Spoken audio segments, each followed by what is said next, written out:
안녕하세요. 시사건건 홀수영입니다. 자, 이번에 다뤄볼 이야기는 우리가 일본을 도와줘서는 안 되는 이유입니다. 경주시가 일본에게 이 방역 물품을 지원한 것에 대해서 이야기가 굉장히 많습니다. 경주 준하경 시장은 예전에 경주에서 지진이 났을 때 일본의 자매시인 나라시 여기에서 도움을 받은 적이 있기 때문에 우리도 그 시에다가 도움을 준 것이다. 서로 간의 상호 교류인 것이다. 이렇게 얘기를 했습니다. 근데 조사해본 결과로는 그 당시 나라시라는 곳에 시민단체가 한 240만 원 지원금 보낸 게 전부였습니다. 이 준하경 시장이 또 욕을 먹는 이유는 대구가 한참 힘들 때 바로 옆 동네인 경주에게 도움을 요청했습니다. 보문단지의 숙박시설에 이 생활격리 시설을 좀 도와달라, 만들어달라. 병원은 꽉 차고 이제 격리가 필요한 사람들, 이런 사람들을 좀 수용할 수 있게 도와달라고 했을 때 경주시는 거절했습니다. 우리 관광업은 어떻게 하라고? 근데 못 받아준다. 자, 이렇게 얘기했었던 경주시였는데 일본에게 이 방역 물자를 지원했다는 소리에 대구시도 좀 삐진 것 같아요.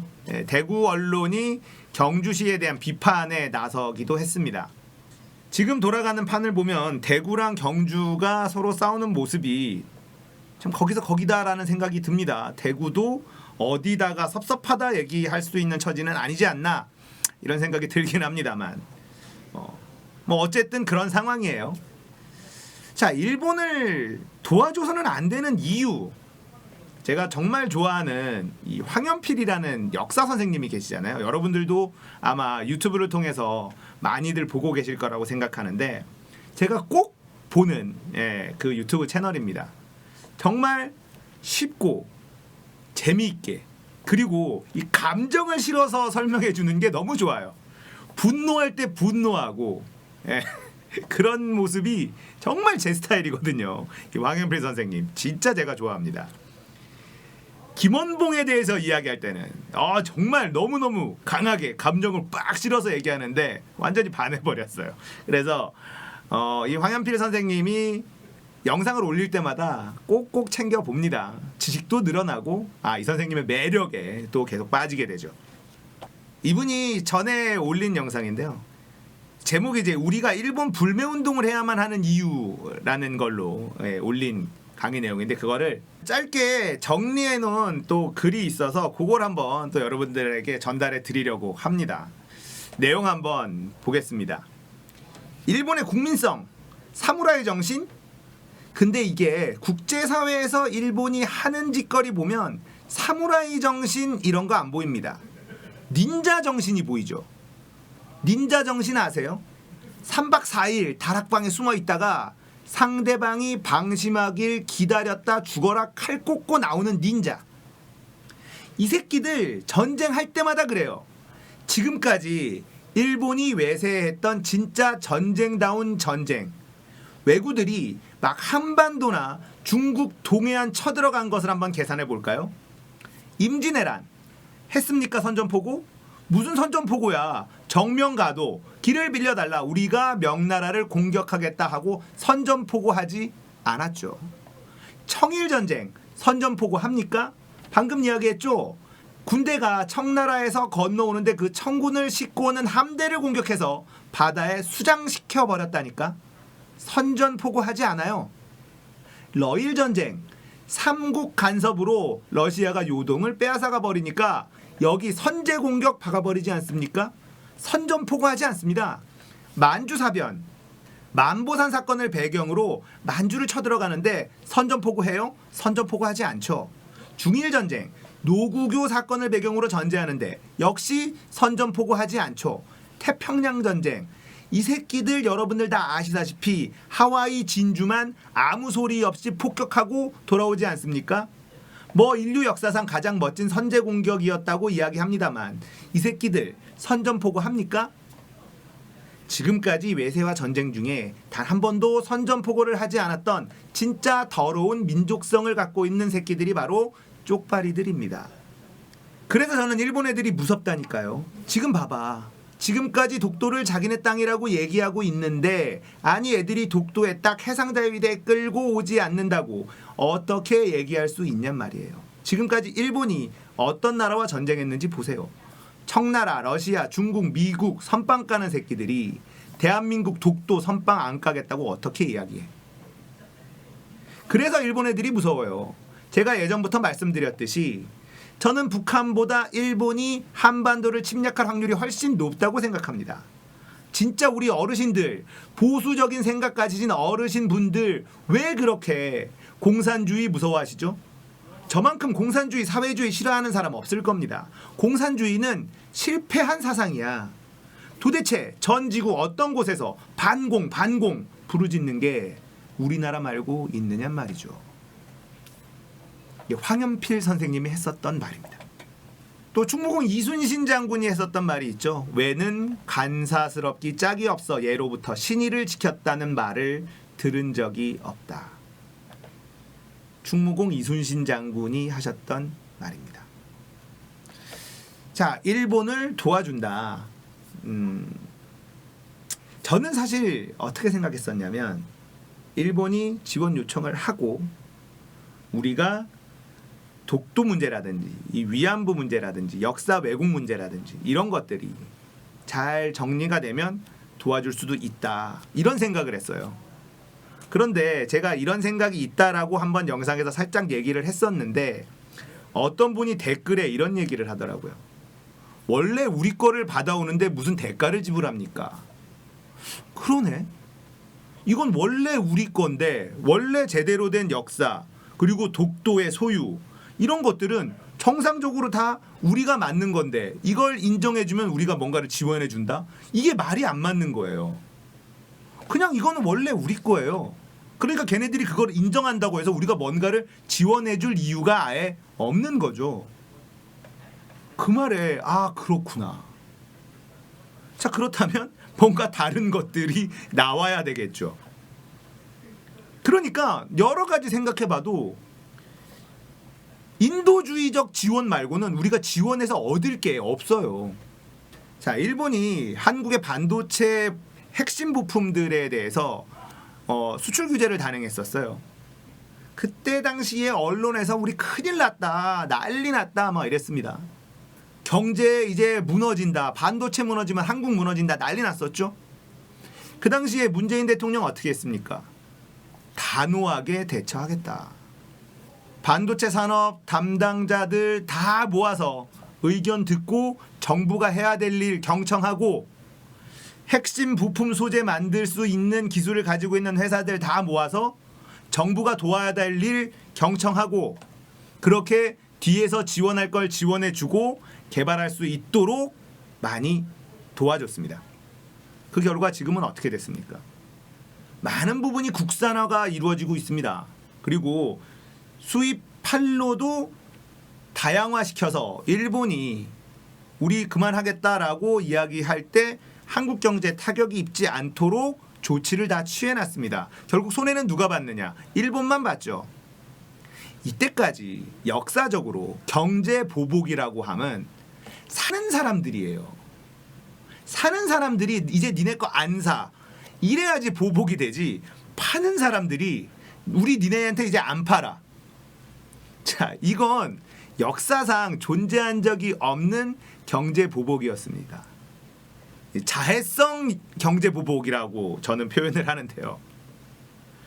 자, 이 핵심 부품의 기술이 너무나 뛰어나고 경쟁국들이 많으면 한국에게만 수출하지 않는다. 이랬을 때는 타격이 있을 수 있죠. 근데 반도체 회사의 가장 큰 손이 누구냐면 한국 삼성전자와 하이닉스 이 두 군데예요. 여기 말고는 물량 생산 자체가 굉장히 적습니다. 뭐 마이크론 정도 있을 수 있겠는데 적어요. 그러니까 가장 큰 거래처를 니네들 안 팔어 이래 버리니까 이건 뭐 정신 나간 짓 아닙니까? 누가 봐도 멍청한 짓이죠. 그러고 나서는 일본의 그 부품 핵심 소재를 만드는 회사들은 눈물을 흘리고 있습니다. 아베 눈치를 보느라 뭐라고 하지도 못하고. 근데 가장 큰 거래처인 삼성전자와 하이닉스는 거래처를 바꾸고 있는 중이고 방법이 없죠. 이제는 본인들이 가지고 있는 기술을 팔 수 있는 데가 없어져 버린 거거든요. 결과가 나오고 있고 그 결과 일본만 손해를 봤다라는 결론입니다. 문재인 대통령이 그렇게 단호하게 조치하지 않았다면 우리는 일본 간의 이 종속관계, 경제적인 종속관계가 얼마나 오랫동안 유지됐을지 몰라요.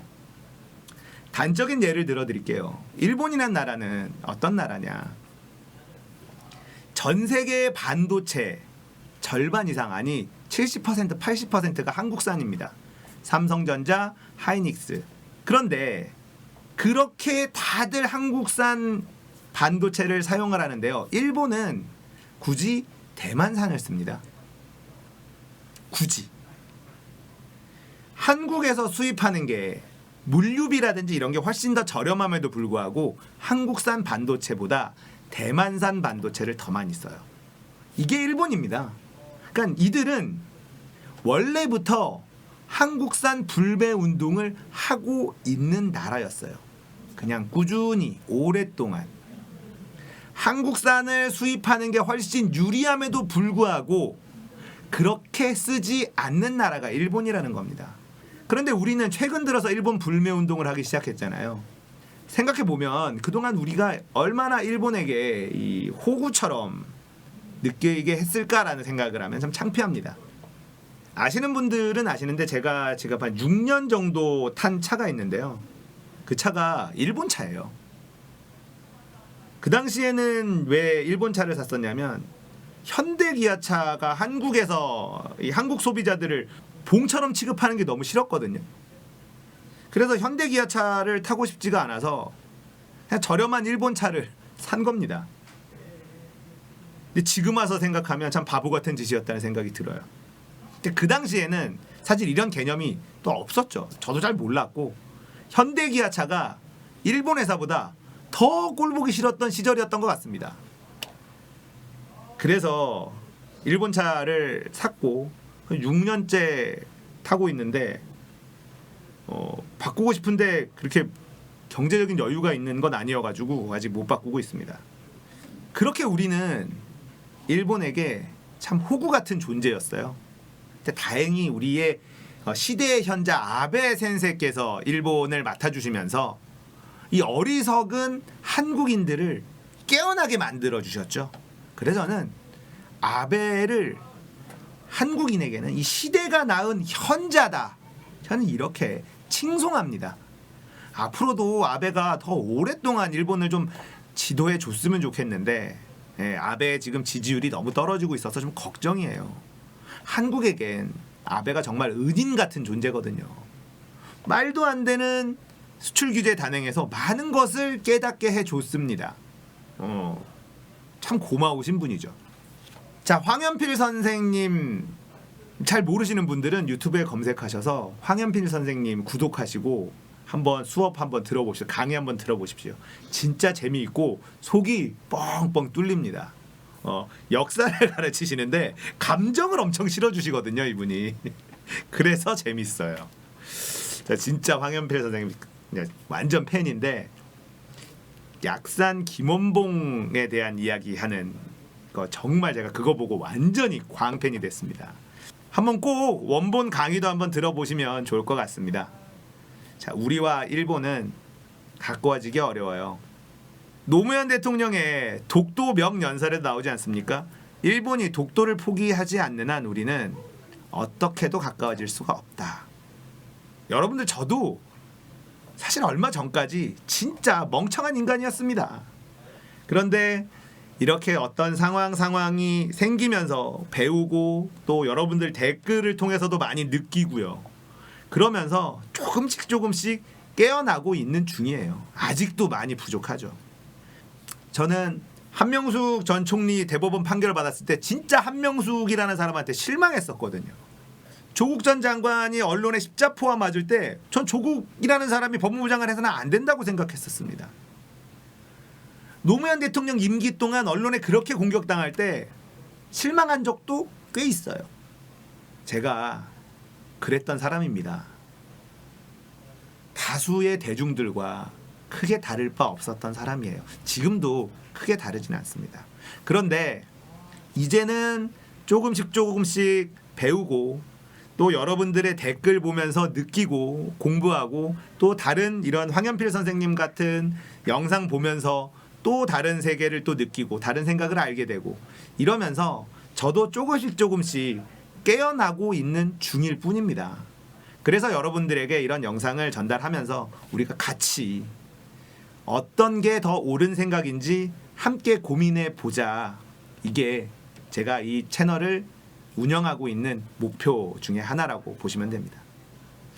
자, 일본을 도와줄 수가 없다. 일본은 도울 수가 없다. 오늘 이야기 여기서 마치도록 하겠습니다. 공감되셨다면 구독, 좋아요, 알람 설정 부탁드릴게요. 감사합니다.